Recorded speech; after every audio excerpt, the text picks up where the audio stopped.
గడిచినటువంటి దినములన్నీ మీ సజీవమైన రెక్కల చోటున మమ్మల్ని అందరినీ భద్రపరిచి ఆరోగ్యమునిచ్చి ఆయుష్ని ఇచ్చి సజీవుల లెక్కలలో మమ్మల్ని ఉంచిన విధానాన్ని బట్టి కృతజ్ఞతాస్తుతులు చెల్లిస్తూ ఉన్నాం.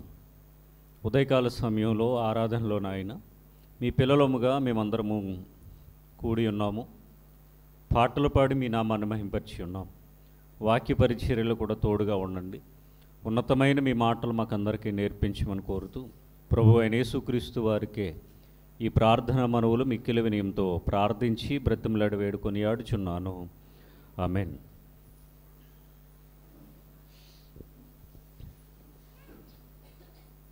చేరి వచ్చిన దేవుని పిల్లలైన మీ అందరికీ మనందరి ప్రభువును లోకరక్షకుడైన యేసుక్రీస్తు వారి ఘనమైన నామమున నా యొక్క శుభములు వందనములు తెలియజేస్తూ ఉన్నాను.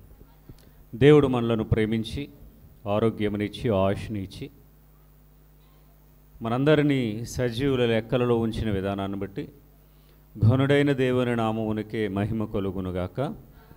ఆమేన్. ఆదివారం ఆరాధనలో సుమారుగా ఒక సంవత్సరానికి పైగానే దగ్గరగా 2 ఏళ్ళు కావస్తుంది. మనం మత్తయి సువార్తను ప్రారంభించి మొదటి అధ్యాయం మొదటి వచనం నుండి ప్రతి వచనము కూడా అందులో ఉన్నటువంటి సందర్భాలను మనం ఆలోచన చేస్తూ నేర్చుకుంటూ ఉన్నాం. అలాగా ఇప్పటికీ 12 అధ్యాయాలు కంప్లీట్ చేసుకున్నాం. అంటే గడిచినటువంటి వారానికి ఈ 12 అధ్యాయాల్లో సుమారుగా 90కి పైగా ఆదివారాలు ఆరాధనలో మనం దేవుని యొక్క వాక్యాన్ని విన్నాం. కేవలం ఈ 12 అధ్యాయాల్లోనే. ఈరోజు నుండి మనం 13వ అధ్యాయాన్ని ప్రారంభించుకుని ఇంకా చాలా విషయాలు, సత్యాలు, లోతులు, మర్మాలు మనం నేర్చుకోవలసినటువంటి వారముగా ఉన్నాం. రైట్. ప్రతి వారం ఒక అంశాన్ని పంచుకున్న తర్వాత దానికి కొనసాగింపుగా ఉన్నటువంటి కొన్ని వచనాలు మీరు చదువుకుని రావాలని కోరుతూ ఉన్నాను. ఇక ఈ 13వ అధ్యాయం ప్రారంభం నుండి మనం మాట్లాడుకుందాం. ఆ దినమందు యేసు ఇంట నుండి వెళ్ళి సముద్ర తీరమున కూర్చుండెను. ఈ 12వ అధ్యాయంలో విశ్రాంతి దినానికి సంబంధించి బోలెడంత రచ్చ జరిగింది. మామూలు గొడవ కదా అదంతా.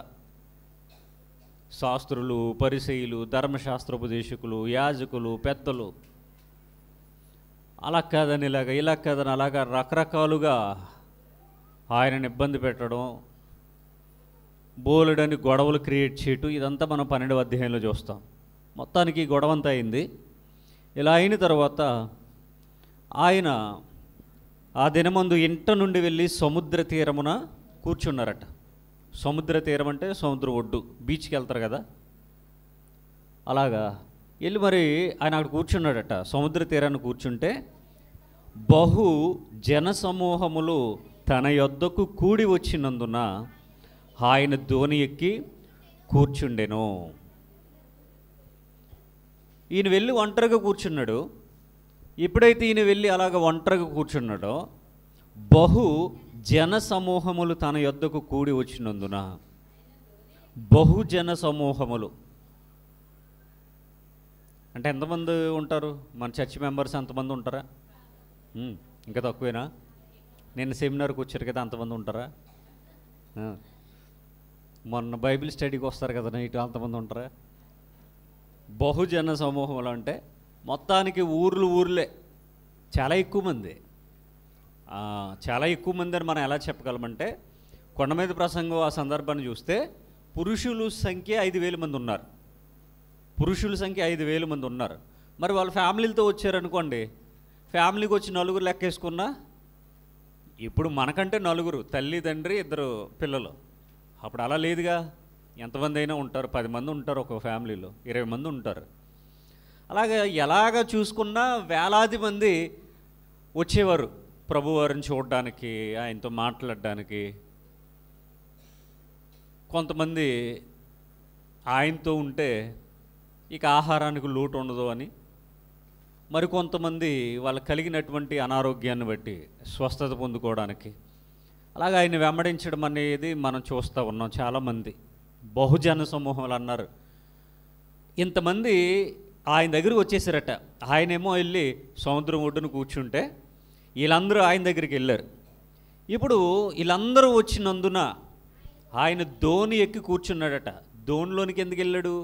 పోనీ పడవ అనుకుందాం. పడవ అంటే సముద్రం పక్కన పడవలో ఉంచుతారు. వేటకి వెళ్ళొచ్చి అవి సముద్రంలో ఉంచితే అటు ఇటు వెళ్ళిపోతాయని కొంచెం ఇసుక తగిలేంత వరకు తీసుకుని వచ్చి అక్కడ వాటిని ఆఫ్ చేసుకుంటారు. ఇంతమంది వచ్చిన తర్వాత ఈయన ధోని ఎందుకు ఎక్కాడు? ఏమో ఎక్కాడు మరి. ధోని ఎక్కి కూర్చుండెను. ఆ జనులందరూ దరిని నిలిచి ఉండగా, దరి అనగా ఒడ్డు, ఈయన కూడా ఒడ్డునే ఉన్నాడు అప్పటి వరకు. వీళ్ళందరూ వచ్చిన తర్వాత కొంచెం ఎదరికెళ్ళి ధోని ఎక్కి కూర్చున్నాడట. ఈ వచ్చిన జన సమూహాలందరూ కూడా దరిని ఉన్నారంట. ఆ ఇసుకలో, ఆ ఒడ్డున, ఆ బీచ్లో ఉన్నారన్నమాట. ఇది మీకు వ్యూ కనిపించాలి. ఎలాగా? ప్రభువారు ఒక ధోని మీద, సముద్రం ఒడ్డున ఆ ధోని మీద కూర్చుంటే మొత్తం ఆ పొడవుగా అనేక మంది జనాలు, వేలాది మంది వచ్చి అక్కడ ఉన్నట్టుగా మీకు వ్యూ కనిపించాలి. కనబడిందా ఎవరికైనా? ఊహించారా? ఫ్రీయే కదా. ఊహ ఫ్రీయేనా? కాస్టా? ఫ్రీయే. ఒకసారి ఊహించుకోవాలి. అంటే మనం ఆ సిచ్యువేషన్లోనికి వెళ్ళాలి. పరకాయ ప్రవేశం అంటారు కదా, అలాగా మనకు ఒకసారి ఆ పిక్చర్ కనిపించాలి, ఆ ఫోటో కనబడాలి, ఆ వీడియో కనిపించాలి, ఆ వ్యూ అనేది మనకు కనబడాలి. ప్రభువైన యేసుక్రీస్తు వారు ఆ ధోనిలో కూర్చుని ఆ సముద్ర ఒడ్డున ఉంటే అనేక మంది వచ్చారట. వచ్చి అక్కడ నిల్చున్నారు. ఆయన వారిని చూచి చాలా సంగతులను ఉపమాన రీతిగా చెప్పాను. ఆయన వారిని అందరినీ చూసిన తర్వాత ఏం చేశారట? ఉపమాన రీతిగా చాలా సంగతులు చెప్పారట. చాలా సంగతులు చెప్పారట ఉపమాన రీతిగా. ఇక్కడ మనం ఆలోచించాలి. ఇంతమంది వచ్చారు కదా, వచ్చిన వెంటనే ప్రార్థన ఎవరు చేశారు? ఏదైనా కార్యక్రమం ప్రారంభిస్తే ప్రార్థన చేస్తాం కదా, మరి ఎవరు చేశారు? పాటలు ఎవరు పాడారు? పాటలు ఎవరన్నా పాడారా? అదేంటో విచిత్రం అండి. యేసుక్రీస్తు వారు ఎక్కడుంటే డైరెక్ట్గా వాక్యమే చెప్తారు తప్ప పాటలు ఉండవు, ప్రార్థన కూడా ఉండదు. వీళ్ళందరూ ఊరికే గింజేసుకుంటున్నారు కదా, ఆయన అంతమోటు తండ్రికి ప్రార్థన చేశాడని. మరి ఎక్కడ కూడా మరి వాక్యాన్ని ప్రారంభించినప్పుడు ప్రార్థన చేయలేదు.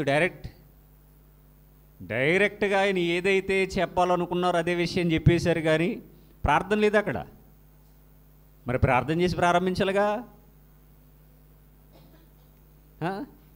ఏలిక అంటే ఇద్దరు దేవుళ్ళు, ముగ్గురు దేవుళ్ళు అనే ఆ యొక్క కోణంలో ఆలోచించేవారు ఫిక్స్ అయిపోయాక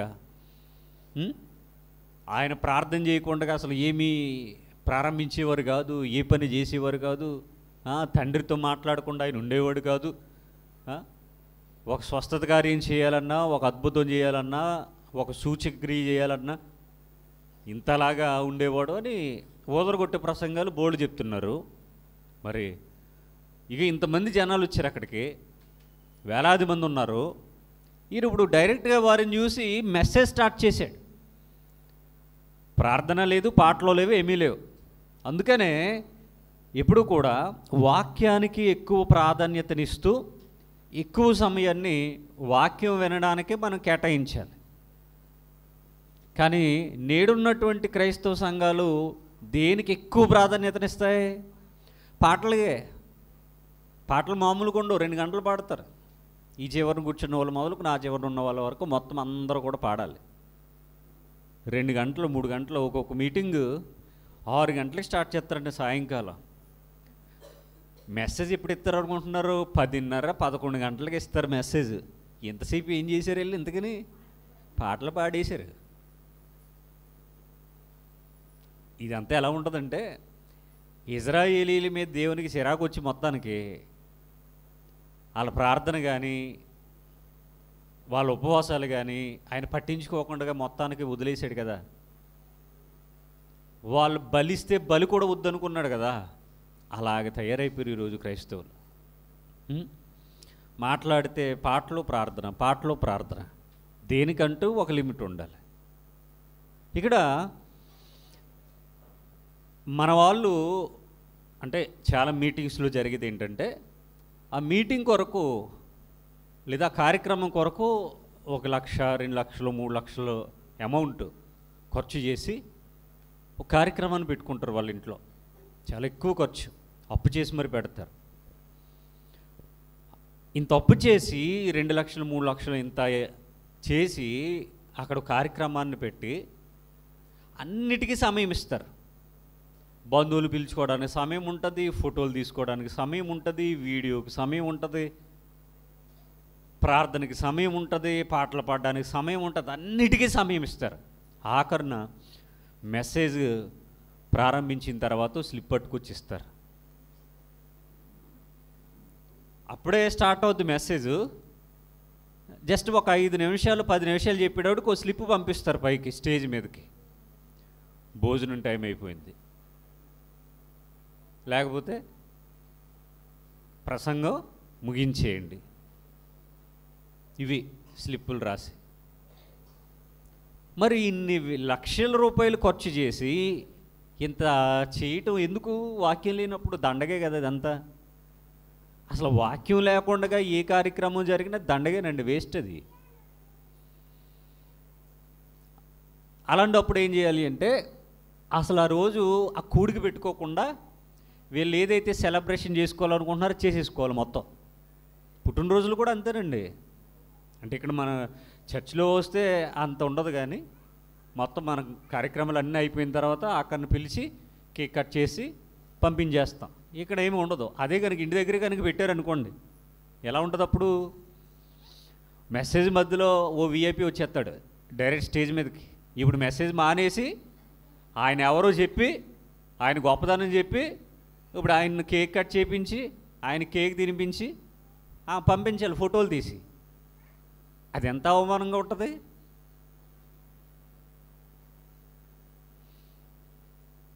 అంటే జనాలకి వాక్యం కంటే కూడా మిగిలినటువంటి కార్యక్రమాలకు సమయం ఇవ్వడానికి ప్రాధాన్యత ఇస్తారు, కానీ వాక్యం వినడానికి మాత్రం ప్రాధాన్యతనివ్వరు. అయితే ఎప్పుడైతే ఈ జనాలందరూ వచ్చారో వెంటనే యేసుక్రీస్తు వారు ప్రసంగం మొదలుపెట్టారు. మనం కూడా చూడండి, ఏదైనా ఫంక్షన్కి ఏదైనా కార్యక్రమానికి వెళ్ళామనుకోండి, అక్కడ ఇంకా అది స్టార్ట్ అవ్వదు, మన బంధువులు ఫ్రెండ్స్ అందరం ఒకేసారి కలుసుకుని బోలెడన్ని మాటలు మాట్లాడుకుంటూ ఉంటాం. ఆ సందర్భంలో ఎప్పుడైనా దేవుని గూర్చినటువంటి మాటలు ఏమన్నా మాట్లాడుకుంటారా? బంధువులు చుట్టాలందరూ కలిసి మాట్లాడుకోరు. అన్ని గొడవలు మాట్లాడుకుంటారు, అన్ని ఖర్చుల కోసం మాట్లాడతారు, అన్నీ పుట్టుపూర్వర్తనాలన్నీ అప్పుడే మాట్లాడుకుంటారు, కానీ దేవునికి సంబంధించినటువంటి విషయాలు మాత్రం అక్కడ మాట్లాడుకోరు. సరే, కార్యక్రమం జరుగుతూ ఉంటుంది, దైవజనుడు నడిపిస్తూ ఉంటాడు. ఇందులో సగం మంది మొత్తానికి ఇంట్లో కూర్చుని ఫ్యాన్ వేసుకుని లేకపోతే ఏసీ వేసుకుని టీవీ పెట్టుకుని, బయటే మీటింగ్ జరుగుతుంది, లోపల వీళ్ళు గోల వెళ్దే చాలా చోట్ల. అంటే అసలు జనాలకి వాక్యం వినాలి అనేటటువంటి ఆలోచన కానీ, వాక్యం వినాలి అన్నటువంటి వాక్యానికి సమయం ఇవ్వాలన్నటువంటి ఆలోచన కానీ ఇవేమీ ఉండవు. ఇక వాళ్ళు ఏదైతే మాట్లాడేయాలనుకుంటారో మాట్లాడేస్తారు అంతే, ఇంక వాళ్ళ ఇష్టం. అంటే వాక్యానికి ప్రాధాన్యత ఉండదు. కానీ ప్రభువారి గురించి మనం ఆలోచన చేస్తే, ఎప్పుడైతే జనాలందరూ వచ్చారో వాళ్ళు కూడా మాట్లాడుకోవచ్చు కదా కాసేపు, అన్న కొన్ని విషయాలు ఏమిటి మాట్లాడుకోవచ్చు కదా.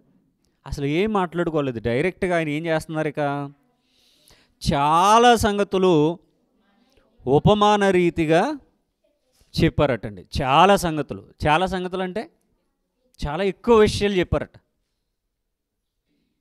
మనం ఎక్కువసేపు వాక్యం వినడానికి ఇష్టపడతామా? ఇష్టపడం. మళ్ళీ దీనికి మళ్ళీ సైకలాజికల్ ఎగ్జాంపుల్స్ చెప్పి మానవుని యొక్క మెదడు కేవలం 45 నిమిషాలకి పరిమితమైపోయింది. 46 నిమిషంతో ముందున్న 45 నిమిషాల ప్రసంగం కూడా ఎగిరిపోద్ది. కాబట్టి కరెక్ట్గా అలారం పెట్టుకుని ఆ 45 నిమిషాలే మాట్లాడాలి, ఇంకొక నిమిషం కూడా ఎక్కువ మాట్లాడకూడదు అనేటటువంటి వారు కూడా లేకపోలేదు. అరే ఇంట్రెస్ట్ ఉండాలి కానీ 24 గంటలు మాట్లాడినా బ్రెయిన్ స్టోరేజ్ చేసుకుంటుంది. నీకు ఇంట్రెస్ట్ లేదనుకో ఎంతసేపు చెప్తే వింటావు? 45 నిమిషాలది స్టోరేజ్ అయ్యి మిగిలింది స్టోరేజ్ అవ్వకుండా ఉంటుందేంటి? అలా ఏమి ఉండదు. అది పిల్లల బ్రెయిన్కి పెద్దల మనస్తత్వానికి ఇక తేడా ఉండదా ఏంటి? అంటే దేవుని వాక్యానికి ఈరోజు ప్రాధాన్యతే లేదు క్రైస్తవుల్లోనే. మిగిలిన వాళ్ళకి అసలు వాక్యమే తెలియదు కదా, క్రైస్తవుల్లోనే. అయితే ప్రభువారు చాలా సంగతులు ఉపమాన రీతిగా చెప్పారట. ఉపమాన రీతిగా అంటే ఒకసారి ప్రకటన గ్రంథానికి వెళ్దాం. 11వ అధ్యాయము 8వ వచనం. మీకు ఇది నేను జనవరి 1న చెప్పాను, ఉపమానం అనగా ఏంటో చెప్పాను. ఇది మీరు గుర్తుపెట్టేసుకోవాలి. ఇక్కడ ఉపమానం అనే దాన్ని మీరు అండర్లైన్ చేసుకోండి. మీకు జీవితంలో ఉపమానం అనే మాట ఎక్కడ మీకు కనిపించినా, ఎవరు చెప్పినా అసలు ఉపమానం అంటే ఏంటో మీకు ముందు ఆ నిర్వచనం, దాని యొక్క అర్థం తెలిసి ఉండాలి. వారి శవములు ఆ మహాపట్టణపు సంత వీధిలో పడి ఉండును, వానికి ఉపమాన రూపముగా సొదొమ అనియు ఐగుప్తు అనియు పేరు. అచ్చట వారి ప్రభువును కూడా సిలువ వేయబడెను. ఈ మిడిల్లో ఉపమాన రూపముగా అని రాశారు. దాన్ని మీరు అండర్లైన్ చేసుకోండి. అయ్యో బైబిల్ గీతలు ఎట్టేమంటున్నారు అనుకుంటున్నారేమో.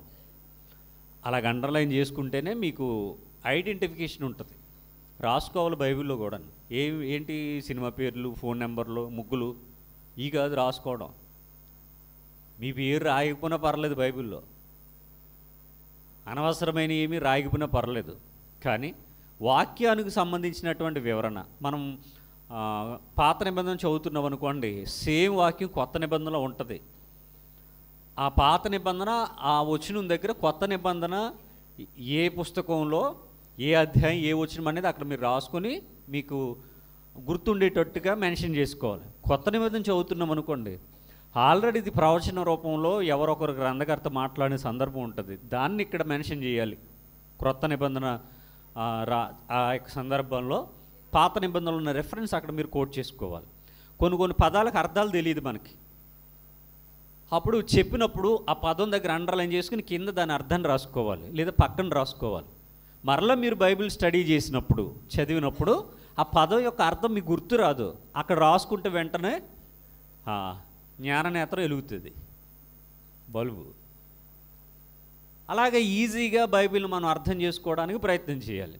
అయ్య బాబోయ్ బైబిల్ గీత ఎట్టకూడదండి అని చెప్తారు, గీతలు ఎట్టకూడదని. కానీ ఆ బైబిల్ ఓపెన్ చేస్తే రకరకాలవన్నీ రాసి ఉంటాయి అందులోని. అప్పుడు పిల్లల మీద చెప్తారు ఆ కంప్లైంట్లు అన్నీ. అలా కాదు, మీరే మీ బైబిల్ని పూర్తిగా దాన్ని చదివి అర్థం చేసుకోవడానికి ఈజీగా అక్కడ మెన్షన్ చేసుకోవాలి. ఇక్కడ ఉపమాన రూపముగా అన్నారు. 2 నెంబర్ కనబడుతుంది ఉపమాన రూపంగా అన్నటువంటి చోట పైన. దాని అర్థం కింద రాశారు ఆత్మరూపముగా. అసలు బైబిల్ వ్రాయబడినటువంటి విధానాన్ని మనం ఆలోచిస్తే ఆత్మానుసారమైన విధానంలో దేవుడు రాయించాడు. దాన్ని ఫిజికల్గా అప్లై చేసామనుకోండి, దాని అర్థాలు దాని భావాలు మారిపోయి బూతుల్లా కనబడి అపార్థం చేసుకోవడానికి ఎక్కువ అవకాశం ఉంటుంది, ఎక్కువ. అందుకని అక్షరాలను అక్షరార్థంగా మనం ఆలోచించకూడదు, ఆత్మానుసారంగా వాక్యాన్ని మనం ఆలోచించాలి. ఇప్పుడు ప్రభువారు ఉపమానం చెప్పారట. ఆ ఉపమానం ఏంటి? ఎందుకని ఆత్మానుసారమైన సంగతులు చెప్పారట. ఎన్ని సంగతులు అవి? చాలా సంగతులు చెప్పారట. ఆత్మానుసారమైన సంగతులు చెప్పారట. ఈ చాలా సంగతుల్లో ఏమేం చెప్పారో చెప్పలేదు, కానీ ఒక సందర్భాన్ని ఇక్కడ రాశారు. చాలా సంగతులు చెప్పారు కదా, ఆ చాలా సంగతులని ఇక్కడ రాసేయట్లేదు. అందులో ఒక విషయాన్ని రాస్తూ ఉన్నారు. ఏంటది? ఆ చాలా సంగతుల్లో ఉపమాన రూపంగా చెప్పినటువంటి సంగతుల్లో ఒక సంగతి ఎట్లనగా, ఇదిగో విత్తువాడు విత్తుటకు బయలు వెళ్ళెను. విత్తువాడు విత్తుటకు బయలు వెళ్ళెను. విత్తువాడు అనగా ఎవరు? రైతు అనుకోవచ్చు కదా. ఆ పొలం ఎవరిదో, ఆ చేను ఎవరిదో, ఆ రైతు, ఆ యజమాని, ఆయన విత్తనాలు పట్టుకుని విత్తడానికి వెళ్ళాడు. విత్తనాలు విత్తడానికి విత్తువాడు విత్తుటకు బయలు వెళ్ళెను. ఎందుకు వెళ్తాడు? అక్కడే రాశాడు విత్తడానికి. ఎవరైనా అంటే విత్తువాడు అన్నారు, అంటే విత్తనాలు పట్టుకుని వెళ్ళాడు అనమాట. విత్తడానికి వెళ్ళాడు. పర్పస్. వాడు విత్తుచుండగా అంటే పని చేస్తున్నాడు. ఏ పని నిమిత్తమైతే వెళ్ళాడో ఆ పని చేస్తూ ఉన్నాడు. వాడు విత్తుచుండగా కొన్ని విత్తనములు త్రోవ పక్కన పడెను. కొన్ని విత్తనాలు ఏమయ్యాట? త్రోవ పక్కన పడ్డాయట. పక్షులు వచ్చి వాటిని మృంగివేశాయి.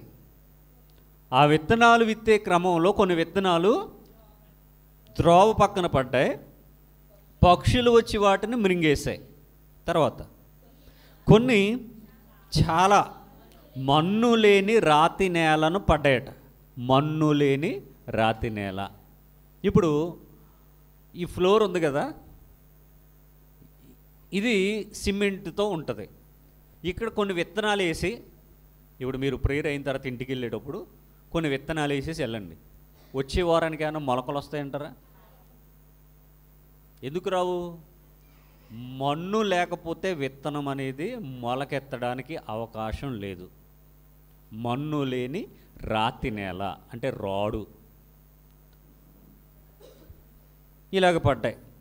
వాడు విత్తుచుండ కొన్ని విత్తనములు త్రోవ పక్కన పడ్డాయి, పక్షులు వచ్చేమో మృంగేసాయి. కొన్ని విత్తనాలు చాలా మన్ను లేని రాతి నేలను పడ్డాయి. అక్కడ మన్ను లోతుగా ఉండనందున అవి మొలిచెను, కానీ సూర్యుడు ఉదయించినప్పుడు అవి మాడి వేరు లేనందున ఎండిపోయాయి. అంటే మన్ను లేని రాతి నేలను పడ్డాయి కూడా ఏమయ్యాయి? మొలకైతే వచ్చింది. అప్పుడప్పుడు చూడండి, డాబా మీద మొక్కలు వస్తాయి, ఉంటాయి, అవి ఉండవు, మాడిపోతాయి. ఏంటి ఇంతకీ అంటే అక్కడ ఉన్నటువంటి కొంచెం గాల్లో ఉండే తేమ, ఆ రాడుకు సంబంధించినటువంటి తేమ ఏదో ఉంటుంది కాబట్టి అక్కడ మొలకొచ్చింది. కానీ అది నిలబడదు, దానికి అదే ఎండిపోద్ది. ఎవరో కూడా ఏం చేయక్కర్లేదు దాన్ని. అలాగా కొన్ని మన్ను లేని రాతి నేలను పడ్డాయి. అక్కడ మన్ను లోతుగా ఉండనందున అవి వెంటనే మొలిచేయట, కానీ సూర్యుడు ఉదయించినప్పుడు అవి మాడి వేరు లేనందున ఎండిపోయాయి. మొలకైతే వచ్చింది, దానికి ఏం లేదు, వేరు లేదు.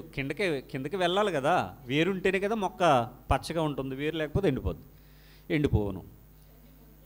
7వ వచనంలో కొన్ని ముండ్ల పొదల్లో పడినో, ముండ్ల పొదలు ఎదిగి వాటిని అణిచేసాయి. అవును, నాకు తెలియక అడుగుతాను, పొలంలో విత్తనాలు చల్లేవాడు ఎక్కడెక్కడ చల్లేస్తున్నాడు, ఇటు అటుకెళ్ళి ఎక్కడ చల్లాలి? అంతే కదా. ఇప్పుడు శ్రేష్టమైన విత్తనాలు పట్టుకుని వెళ్ళి ఎక్కడ చల్లాలి? మన్ను లేని రాతి నేలని అలా విసురుకుంటే దారి పక్కన. తర్వాత ఏమో ముండ్ల పొదల్లో. ఏంటి అదేమో డ్రోన్తో కానీ ఏమన్నా చల్లుతున్నారేటి? ఒక వ్యక్తే కదా చల్లేది, ఒక వ్యక్తే చల్లుతూ ఉన్నాడు. ఇవేమో ఇప్పుడు ముండ్ల పొదల్లో పడిపోయాట. వెళ్ళి ముండ్ల పొదలు ఎదిగి వాటిని అణిచేసాయి. అంటే ముండ్ల పొదల్లో పడ్డవి కూడా మొలకలు వచ్చాయి. మొలకలు రాని సందర్భం అంటే ఏం లేదు. అంటే దారి పక్కన పడింది, వెంటనే పక్షులు వచ్చి ఎత్తిపోయే తప్ప, రాతి నేలను పడ్డాయి, మొలకొచ్చింది, దానికి వేరు లేదు, సూర్యుని యొక్క వేడి తగిలేసరికి ఎండిపోయింది. కొనే ముండ్ల పొదల్లో పడ్డాయి, అవి కూడా మొలకలు వచ్చాయి, కానీ ముండ్ల పొదలు వాటిని అణిచేసాయి. కొన్ని మొక్కలు చూడండి, నీడగా ఉన్న ప్రాంతంలో వేస్తే బ్రతకో, చచ్చిపోతాయి. కొన్ని మొక్కలు నీడలోనే వెయ్యాలి, ఎండలో వేస్తే చచ్చిపోతాయి. అంటే వాటి యొక్క పరిస్థితిని బట్టి వాటిని వేసుకోవాలి. ఇక ముండ్ల పొదలైతే అన్ని చేసేయట. కొన్ని మంచి నేలను పడి, కొన్ని మంచి నేలను ఇప్పుడు పడ్డాయి, కరెక్ట్గా మంచి నేలను పడి ఒకటి 100 అంతలుగాను, ఒకటి 60 అంతలుగాను, ఒకటి 30 అంతలుగాను ఫలించెను. చెవులు గలవాడు వినుగాక అని చెప్పాను. అంటే అక్కడ ఎంతమంది ఉన్నారు జనాలు? బహుజన సమూహములు అన్నారు. ఇప్పుడేమంటున్నాడు ఆయన లాస్ట్లో? చెవులు గలవాడు వినుగాక అంటున్నాడు. అంటే వాళ్ళందరికీ చెవులు ఉన్నాయా? చెవులు లేవా? వాళ్ళందరికీ ఈ చెవులు ఉన్నాయా? ఉన్నాయి. మరి చెవి గలవాడు వినుగాక అంటున్నాడేంటి? అంటే కొంతమందికి లేవేంటి? ఉన్నాయి, అందరికీ ఉన్నాయి. అక్కడ ఎవరు ఫిజికల్లీ హ్యాండిక్యాప్డ్ పర్సన్స్ ఎవరు లేరు, అందరికీ చెవులు ఉన్నాయి. మరి చెవులు గలవాడు వినుగాక అంటున్నాడు. అసలు ఈ సందర్భాన్ని మనం చదివామనుకోండి, మధ్యలో మరలా వేరే సందర్భాన్ని చెబుతూ మరలా మొదటికి వస్తాడే. అసలు ఈ విత్తనాలు అంటే ఏంటి, త్రోవ పక్కన పడ్డం అంటే ఏంటి, ఏంటి సంగతులు, ఇవన్నీ కూడా. అయితే 10వ వచనం నుండి ఉన్నటువంటి సందర్భాలను మరలా మనం వచ్చే వారాన్ని మాట్లాడుకుంటూ, ఆ తర్వాత వ్రాయబడినటువంటి ఈ విత్తనాలు విత్తేవాడు, అవి మొలవటం, ఎండిపోవడం, పక్షులు ఎత్తుకుపోవడం, ఈ సందర్భాలన్నీ మనం ఇంకా వివరంగా నేర్చుకుందాం. అయితే ఇక్కడ మనకు కొన్ని సందర్భాలను మనం ఆలోచన చేద్దాం. ఇది దేని గురించి చెప్తే ఉన్నాడట ఆయన? ఉపమానం అని చెప్పారు కదా, ఉపమానం అని చెప్పారు కదా. అంటే ఉపమానం అని చెప్పి వెంటనే ఏం స్టార్ట్ చేసాడు ఆయన? విత్తువాడు విత్తుటకు బయలుదేరాను అన్నాడు. విత్తువాడు విత్తుటకు బయలుదేరాడు అన్నాడు. దీన్ని ఏం చేయాలి మరి ఇప్పుడు మనం? ఉపమానం అన్నారు, పొలము విత్తనాలు చల్లటం ఇది కాదంట. మరి పొలం విత్తనాలు చల్లటం, మొక్కలు రావడం, త్రోవ పక్కన పడితేనేమో పక్షులు ఎత్తుకుపోవడం, ముళ్ళ పొదల్లో పడితేనేమో ముళ్ళని చేయడం, రాతి నేలను పడితేనేమో ఎండిపోవడం, మంచి నేలను పడటమంటే ఫలించడం అన్నారు కదా. ఈ 4 సందర్భాలు ఇవే కదా. ఏమేంటవి? త్రోవ పక్కన పడ్డాయి, రాతి నేలను పడ్డాయి, ముండ్ల పొదల్లో పడ్డాయి, మంచి నేలను పడ్డాయి. 4 సందర్భాలు 4 విధాలుగా ఇక్కడ చెప్పారు. అయితే దీని యొక్క ఉపమానం అంటే ఏమని చదువుకున్నాం మనం? ఆత్మీయ స్థితి లేదా ఆత్మానుసారముగా, ప్రకటనలు చదువుకున్నాం కదా, ఆత్మానుసారముగా. అంటే ఈ విత్తనాలను కూర్చున్నటువంటి సందర్భాన్ని మనం ఎలా ఆలోచించాలి? ఆత్మానుసారంగా ఆలోచించాలట. ఆయన చెప్పిందేమో అక్షరార్థంగా చెప్పారు. అందరికీ విత్తనాల గురించి తెలుసు, పొలం గురించి తెలుసు, పంట కోసం తెలుసు, ఇదంతా తెలుసు కదా. ఇది పైకి కనబడుతూ ఉన్నటువంటి ఈ ఎగ్జాంపుల్స్ తీసుకుని దీనిని ఆత్మానుసారంగా ఆలోచించండి అని చెప్పారు. ఆత్మానుసారంగా ఆలోచించమంటూ ఉన్నాడు. ఈ 4 నేలలు అనగా ఏమేంటి? త్రోవ పక్కన పడ్డాయి అంటే విత్తనాలు పడినటువంటి 4 వేరు సందర్భాలు. రాతి నేలను పడ్డాయి, ముండ్ల పొదల్లో పడ్డాయి, మంచి నేలను పడ్డాయి. దీనిని మనం ఆత్మీయంగా ఆలోచించాలట. ఒక చోటేమో ఇలా పడిన వెంటనే పక్షులు చెత్తుపోయాయి, మరో చోటేమో మన్ను లేదు కాబట్టి సూర్యుని వేడి తగిలిన వెంటనే మాడిపోయాయి, మరో చోటేమో మొలకైతే వచ్చింది కానీ ముండ్ల పొదలు కప్పేసి, అలాగా ముండ్ల పొదలు కప్పివేయటం వలన ఏమైంది? అవి ఇంకా ఎదగలేదు, చచ్చిపోయాయి. ఇంకొకటేమో మంచి నేలను పడితే ఒకటేమో 100 అంతలు, ఒకటేమో 60 అంతలు, ఒకటేమో 30 అంతలుగా ఫలించేయట.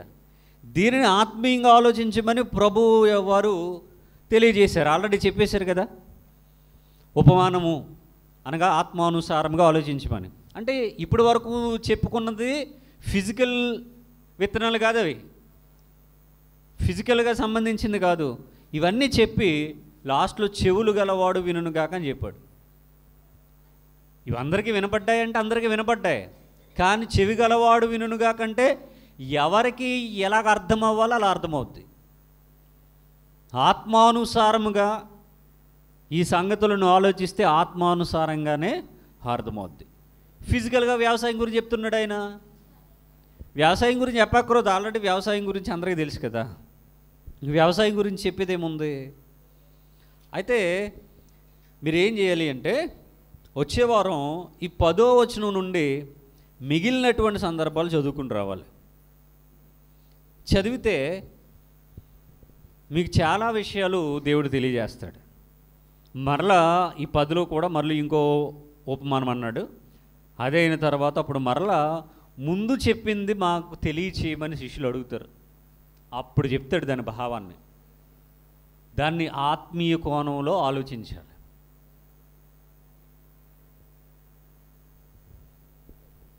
అప్పుడు ఈ విషయాలన్నీ కూడా మనకు అర్థమవుతాయి. వచ్చే వారాన్న ఆ పూర్తి వివరాన్ని నేను మీకు తెలియజేస్తాను.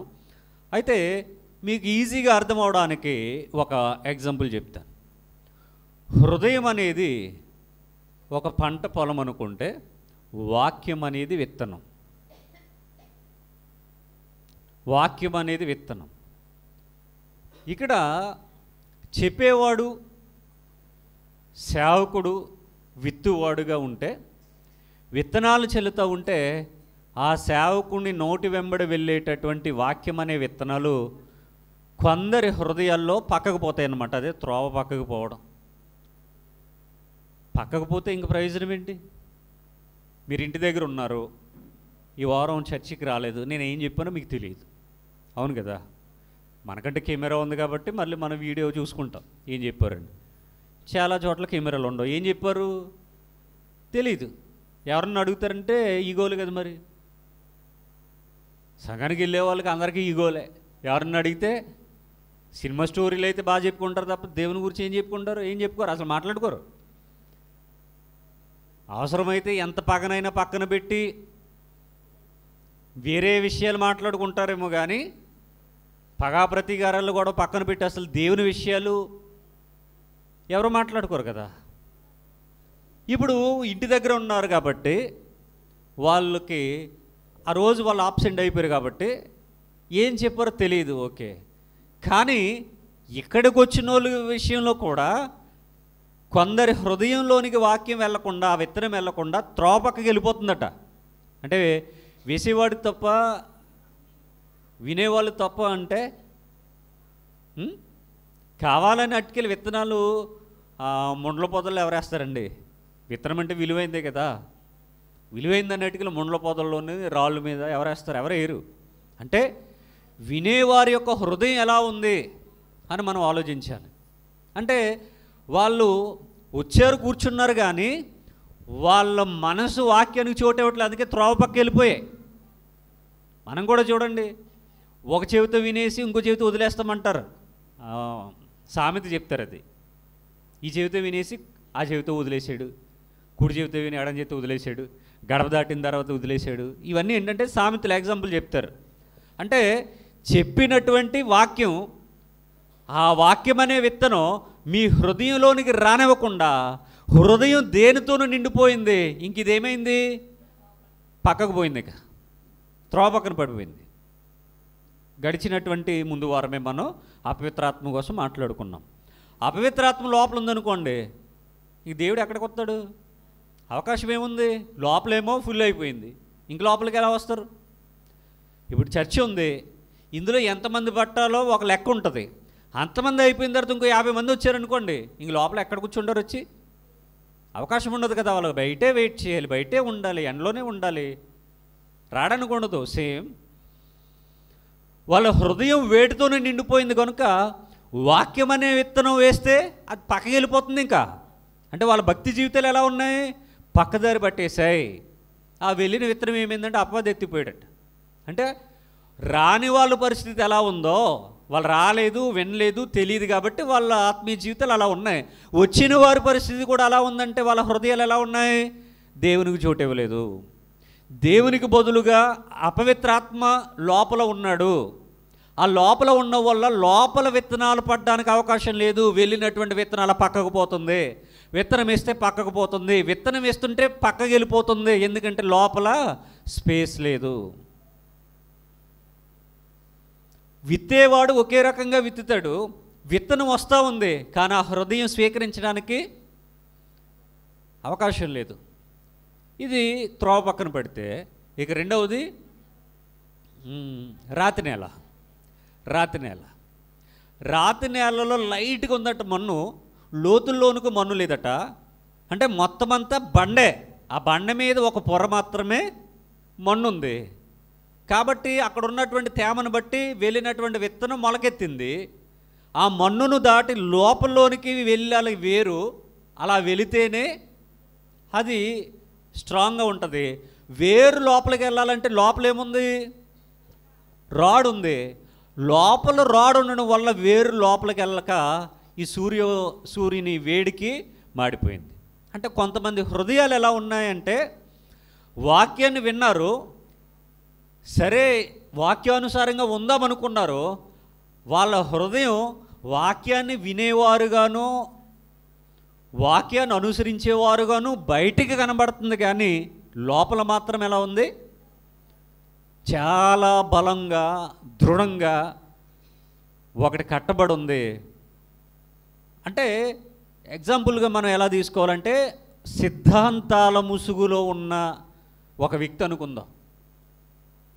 పైకి భక్తుడే, బైబిల్ పట్టుకుంటాడు, ప్రార్థన చేస్తాడు, చర్చికి వస్తాడు, అన్నీ చేస్తాడు. కానీ అతని లోపల ఏమున్నాయి? సిద్ధాంతాలు బండల్లాగా ఉన్నాయి, బండ రాళ్ళలాగా ఉన్నాయి, రాడ్ కట్టేసి. కానీ అతను చెడ్డోడు అంటే చెడ్డోడు కాదు, దేవుడు అంటే ఇష్టమే. ప్రార్థన చేస్తాడు, బైబిల్ పట్టుకుంటాడు, ప్రార్థన వస్తాడు, అంతా బాగానే ఉంది. కానీ అతని హృదయంలో ఏముంది? ఇంతకని సిద్ధాంతాలు బండగా ఉన్నాయి.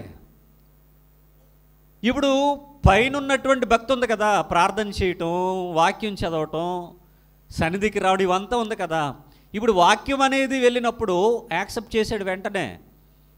కానీ వాక్యపు లోతుల్లోనికి వెళ్ళేసరికి తట్టుకోలేకపోతున్నాడు, తనను తాను మార్చుకోలేకపోతున్నాడు, ఆ సిద్ధాంతాలను బద్దలు కొట్టుకోలేకపోతున్నాడు, ఆ సిద్ధాంతాల్లోనే మునిగిపోతూ ఉన్నాడు. పైకి భక్తుడే, కానీ లోపలేమున్నాయి? తన హృదయంలో సిద్ధాంతాలు ఉన్నాయి. ఆ సిద్ధాంతాలలో నుండి బయటకు రాలేకపోతూ ఉన్నాడు. ఇప్పుడు అతని పరిస్థితి ఎలా ఉంది? ఇక్కడ వాక్యం విన్నాడు, సంతోషంగా ఉన్నాడు. తర్వాత ఈ వాక్యపు లోతుల్లోనికి వెళ్ళేసరికి అతను తట్టుకోలేకపోతున్నాడు. అది కూడా ఏమైంది? ఇప్పుడు ఆ విత్తనం కూడా వృధా అయిపోయింది. ఇక్కడ ఉన్నప్పుడు బలి చెప్పారండి, మంచి వాక్యం అండి అన్నాడు. ఇంటికి వెళ్ళిన తర్వాత ఏమో లేదు, నేను ఎప్పటి నుంచో క్రిస్టియన్ని, ఇదిగో ఈ సిద్ధాంతానికి ఈ వాక్యం వ్యతిరేకంగా ఉంది కాబట్టి ఇప్పుడు ఏం చేయాలి? సిద్ధాంతం మార్చుకోవాలా, వాక్యాన్ని వదిలేయాలా? వాక్యాన్ని వదిలేయాలి. వదిలేసాడు. అతని దృష్టిలో సిద్ధాంతం గొప్పది వాక్యం కంటే. కాబట్టి ఇప్పుడు వాక్యాన్ని వదిలేసాడు, మరలా సిద్ధాంతాన్ని పట్టుకున్నాడు. ఇంకేమన్నా ఫలం ఉంటుందా? ఉండదు. ఇది రెండవ నెల, రాతి నెల. ఇక మూడవది మొండల పొదట. అంటే మన హృదయం ఎలా ఉంది? వాక్యానికి చోటిచ్చాం. వాక్యమనే విత్తనం విత్తినప్పుడు హృదయంలో వాక్యానికి చోటిచ్చాం, పడింది, మొలకెత్తింది. కానీ పెద్దదవుతుందా అంటే అవనివ్వదు. ఎందుకని? ఆచార వ్యవహారాలు, సాంప్రదాయాలు, కట్టుబాట్లు, పద్ధతులు, వాళ్ళు ఏమనుకుంటారో, ఇంట్లో వాళ్ళు ఏమనుకుంటారో, బంధువులు ఏమనుకుంటారో, వీళ్ళందరినీ మెప్పించాలంటే లోనున్న వాక్యాన్ని తొక్కేయాలి. ఇంకేం చేయాలి?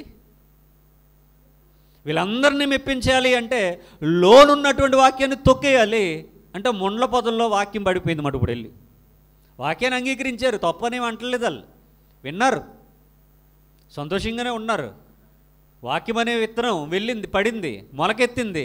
కానీ మొలకెత్తి అక్కడే ఆగిపోవాలా? ఎదగాల? ఆత్మీయ జీవితాలు ఎదగాలి కదా. మనం ఫిజికల్గా ఎదిగిపోయాం. నేను పుట్టినప్పుడు ఎంత ఉండగా, మీరు పుట్టినప్పుడు ఎంత ఉండరు కదా. ఫిజికల్గా ఎదిగాం, చదువుల్లో ఎదిగాం, ఉద్యోగ వ్యాపారాల్లో ఎదిగాం, ఆరోగ్య విషయంలో ఎదిగాం, ఫిజికల్గా ఎదిగాం, పెద్దోళ్ళం అయ్యాం, మంచిదే. కానీ ఆత్మీయ స్థితి ఎలా ఉంది? ఆత్మీయ స్థితిని ఎదగనివ్వకుండా కొన్ని ముళ్ళ పొదలు ఉన్నాయట. ఏంట ముళ్ళు? బంధువులు, రక్త సంబంధికులు, సంఘస్థులు, విశ్వాసులు, తోటివారు, ఫ్రెండ్స్, పొరుగువారు, ఇరుగువారు, ఇలాగ రకరకాలు. వాళ్ళు ఏదో చెప్తారు అది వినాలి, ఇంకొకరు ఏదో చెప్తారు అది వినాలి, ఇంకొకరు ఏదో చెప్తారు అది వినాలి. అందరిని సంతోషపెట్టడంలో ఈ విత్తనం ఏమవుతుంది? ఇంకా ఫలభరితంగా ఎదగడానికి అవకాశం లేదు. లోనున్నటువంటి వాక్యం అలాగే నీరు గారిపోవాలి.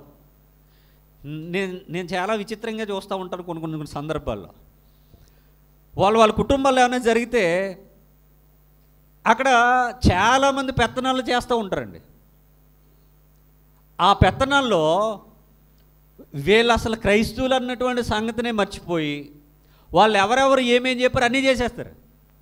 ఇంకా వాక్యానికి చోటేముంటుంది? నిజానికి ఒక హైందవ కుటుంబం ఒక కార్యక్రమం చేసుకుంటుందండి.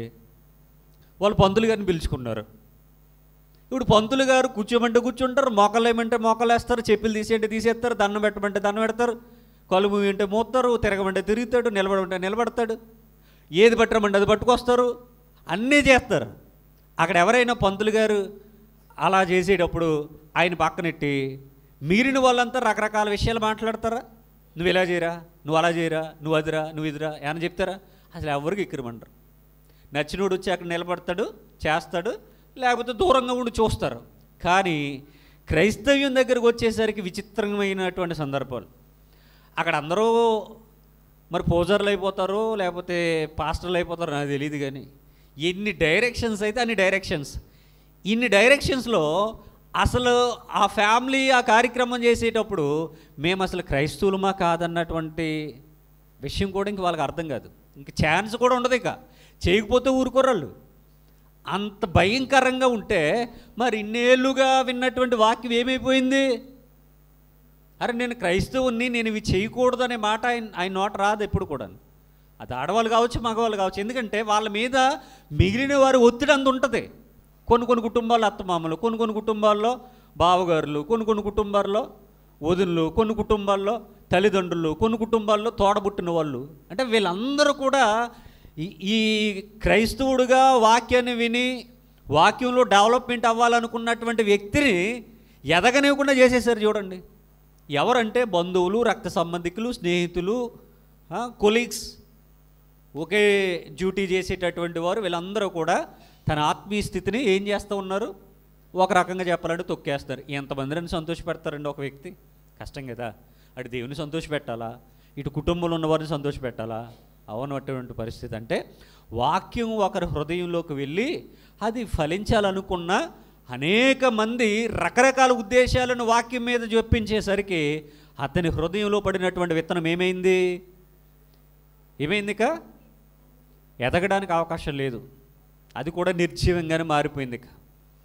ఇక నాలుగవది మంచి నేల.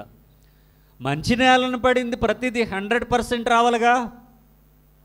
ఆ విత్తనం మంచి నేలే, ఈ విత్తనం మంచి నేలే. కానీ ఒక విత్తనం ఒకరి హృదయంలో పడిన తర్వాత 100 ఫలించింది, బాగుంది. ఇంకొకరి హృదయంలో 60. అదేంటి 40% డిఫరెన్స్ ఎందుకు వచ్చింది? ఇది కూడా మంచి నేలే కదా. ఇంకొక వ్యక్తి హృదయంలో 30 అంటండి, అక్కడేమో 40% డిఫరెన్స్, ఇక్కడేమో 30% డిఫరెన్స్ వచ్చేసింది. అంటే ఇదంతా మన ఆత్మీయ జీవితం గురించి ప్రభువారు మాట్లాడారు. ఇన్ని చెప్పి లాస్ట్లో ఏమంటున్నాడు? చెవి గలవాడు వినుగా కన్నాడు. అంతే, ఎక్స్ప్లెనేషన్ ఇవ్వలేదు ఆయన. హృదయం అంటే ఇది, నేల అంటే ఇది అక్కడ చెప్పలా. తర్వాత సందర్భాల్లో మాట్లాడతాడు. 10వ వచనం నుండి మరలా వాళ్ళు అడుగుతారు. ఇంకో ఉపమానానికి వెళ్ళిపోయాడు. ఈ ఉపమానం అయ్యింది, చెవి గలవాడు వినుగా కన్నాడు 9లో. నెక్స్ట్ ఇంకో ఉపమానానికి వెళ్ళిపోయాడు, ఇంకో సందర్భం. అంటే చాలా సందర్భాలు, చాలా సంగతులు అని మనం చదువుకున్నాం కదా. ఇంకొక భాగానికి వెళ్ళిపోయి వేరే విషయాన్ని మాట్లాడారు. అయితే శిష్యులు వాళ్ళు అడిగి మిగిలినటువంటి సందర్భాలు తెలుసుకున్నారు. మనం కూడా ఇంటికి వెళ్ళి వచ్చే వారం మిగిలినటువంటి సందర్భాలు చదువుకుని ఇంకా ఆత్మీయంగా ఇంకా ఎలా ఆలోచించాలి వాక్యాన్ని అనేటటువంటి పరిశోధన చేసుకోవాలి మనం ఇప్పుడు కూడా. అలాగ పరిశోధన చేసుకుని వాక్యాన్ని ఉన్నదున్నట్టుగా పైపైన వ్రాయబడినటువంటి సందర్భాలు అక్షరార్థంగా తీసుకోవద్దు ఎప్పుడు కూడా. అలాగే తీసుకునే కదా ఇంతమంది దేవుళ్ళు వచ్చేసారు. కనుక మనం జాగ్రత్తగా పరిశీలించి వాక్యపు లోతుల్లో మనం ముందుకు వెళ్ళే ఆత్మీయ పరిస్థితిలో మనం నిలదొక్కునే వారముగా ఎదగాలని కోరుతూ నా మాటలు ముగిస్తున్నాను. ప్రార్థన చేసుకుందాం. సర్వోన్నతుడు, మహోన్నతుడు, కృపాసత్య సంపూర్ణుడు అయిన దేవ, యేసయ్య మీ ఘనమైన నామమును బట్టి వందనాలు. విత్తుటకు విత్తువాడు బయలుదేరను అనేటటువంటి సందర్భంలో కొన్ని ఆత్మీయ సంగతులు మేము ఆలోచించాం. ఇంకనూ నాయన ఎన్నో లోతైన విషయాలు మీరు మాకు నేర్పించమని కోరుతూ వాక్యపు అర్థాన్ని మేము గ్రహించి వాక్యానుసారంగా జీవించే కృపాభాగ్యాన్ని దయచేయమని కోరుతూ యేసుక్రీస్తు వారికే ఈ ప్రార్థన మనవులు మిక్కిలి వినయంతో ప్రార్థించి బ్రతిమలాడి వేడుకొని ఆడుచున్నాను. ఆమేన్. అందరికీ వందనాలు.